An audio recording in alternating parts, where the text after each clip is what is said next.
ಪಾಲಕ್ ಸೊಪ್ಪು ಹಾಗೆ ಪನ್ನೀರ್ನ ಯೂಸ್ ಮಾಡಿಕೊಂಡು ಈ ಥರ ರೈಸ್ನ ಒಮ್ಮೆ ಟ್ರೈ ಮಾಡಿ. ಮಾರ್ನಿಂಗ್ ಬ್ರೇಕ್ಫಾಸ್ಟ್ ಹಾಗೆ ಲಂಚ್ ಬಾಕ್ಸ್ಗೆ ಸೂಪರ್ ಟೇಸ್ಟಿಯಾಗಿರುತ್ತೆ. ಮೊದಲಿಗೆ ಒಂದು ಪ್ಯಾನ್ಗೆ ಸ್ವಲ್ಪ ತುಪ್ಪ ಹಾಗೆ ಪನ್ನೀರ್ನ ಸೇರಿಸ್ಕೊಂಡು ಎರಡೂ ಕಡೆ ಚೆನ್ನಾಗಿ ಫ್ರೈ ಮಾಡಿ ಸಪ್ರೇಟ್ ಒಂದು ಪ್ಲೇಟ್ಗೆ ಎತ್ತಿಟ್ಕೊಂಡಿದ್ದೀನಿ. ನಂತರ ಒಂದು ಕುಕ್ಕರ್ಗೆ ಆಯಿಲ್, ಓಲ್ ಸ್ಪೈಸಸ್ ಹಾಗೆ ಈರುಳ್ಳಿನ ಸೇರಿಸ್ಕೊಂಡು ಈರುಳ್ಳಿ ಗೋಲ್ಡನ್ ಬ್ರೌನ್ ಆದಮೇಲೆ ಶುಂಠಿ ಬೆಳ್ಳುಳ್ಳಿ ಪೇಸ್ಟ್ನ ಸೇರಿಸ್ಕೊಂಡು ಹಸಿ ಸ್ಮೆಲ್ ಹೋದ್ಮೇಲೆ ಪಾಲಕ್ ಸೊಪ್ಪನ್ನ ಬಿಸಿ ನೀರಲ್ಲಿ ಬಾಯಿಲ್ ಮಾಡಿ ಪೇಸ್ಟ್ ಮಾಡಿ ಇದಕ್ಕೆ ಸೇರಿಸ್ಕೊತಾ ಇದ್ದೀನಿ. ನಂತರ ಇದಕ್ಕೆ ಟರ್ಮರಿಕ್, ಚಿಲ್ಲಿ ಪೌಡರ್, ಧನಿಯಾ ಪೌಡರ್, ಗರಂ ಮಸಾಲಾನ ಸೇರಿಸ್ಕೊಂಡು ಸ್ವಲ್ಪ ಫ್ರೈ ಆದಮೇಲೆ ಬೀನ್ಸ್, ಕ್ಯಾರೆಟ್, ಕ್ಯಾಪ್ಸಿಕಮ್, ಬಟಾಣಿ ಹಾಗೆ ಟೊಮ್ಯಾಟೊ ಸೇರಿಸ್ಕೊಂಡು ಚೆನ್ನಾಗಿ ಫ್ರೈ ಮಾಡಿ ಲಾಸ್ಟ್ ಅಲ್ಲಿ ಬಿಸಿ ನೀರನ್ನ ಸೇರಿಸ್ಕೊತಾ ಇದ್ದೀನಿ.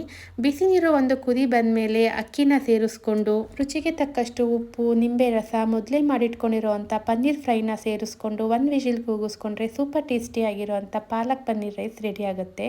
ನೀವು ಕೂಡ ಮನೆಯಲ್ಲಿ ಒಂದ್ಸಲ ಟ್ರೈ ಮಾಡಿ.